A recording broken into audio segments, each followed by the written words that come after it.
वज़ीर-ए-आज़म शहबाज शरीफ की नरेंद्र मोदी को शंघाई ताउन तंजीम इजलास में शिरकत की दावत। भारतीय वज़ीर-ए-आज़म ने पाकिस्तान की दावत का ताहाल कोई जवाब नहीं दिया। भारतीय मीडिया का दावा, शंघाई ताउन तंजीम का इजलास रवां साल अक्टूबर में पाकिस्तान में होगा।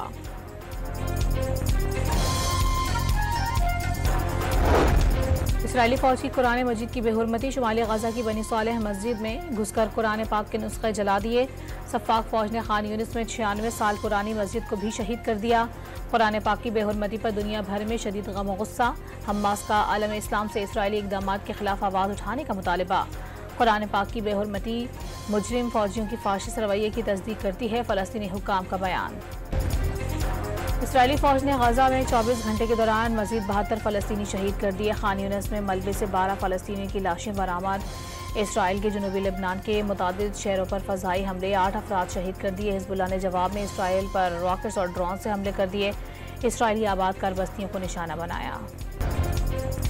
ताकतवर मानसून सिस्टम आज से मुल्क में दाखिल होने का इम्कान। कराची समेत सिंध भर में कल से 29 अगस्त तक मूसलाधार बारिशों की पेशगोई।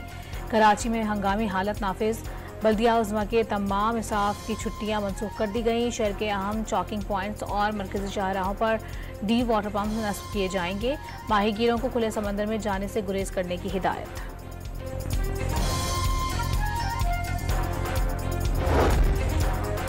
PDMA ने आज से पंजाब में मजीद मानसून बारिशों का अलर्ट जारी कर दिया। डेरा गाजी खान, मुल्तान और बहावलपुर डिवीजन में सैलाब का खतरा। लाहौर, गुजरांवाला, रावलपिंडी, मुल्तान, फैसलाबाद, साहिवाल और गुजरात में बारिशें मुतवक्के।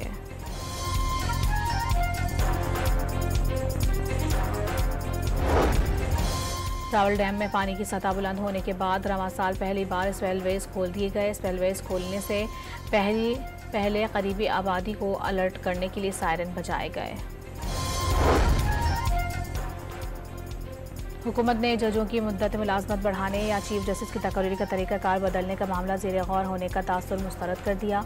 कौमी असम्बली का इजलास सालाना दिन पूरे करने के लिए बुलाया जा रहा है। पार्लियामेंट के मुश्तरका इजलास में कई बिल बहस के लिए पेश किए जाएंगे।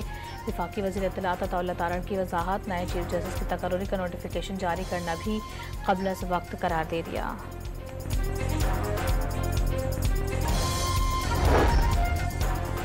सदर आसिफ अली जरदारी मौलाना फजलुर रहमान के घर पहुंच गए। सियासी सूरत हाल समेत अहम उमूर पर तबादला ख्याल। मौलाना फजलुर रहमान को बंदूक का तोहफा भी दिया। मुलाकात में वफाकी वज़ीर दाखिला मोहसिन नकवी भी मौजूद थे। और रावलपिंडी टेस्ट में पाकिस्तान 23 रन 1 खिलाड़ी आउट पर आज दूसरी इनिंग आगे बढ़ाएगा।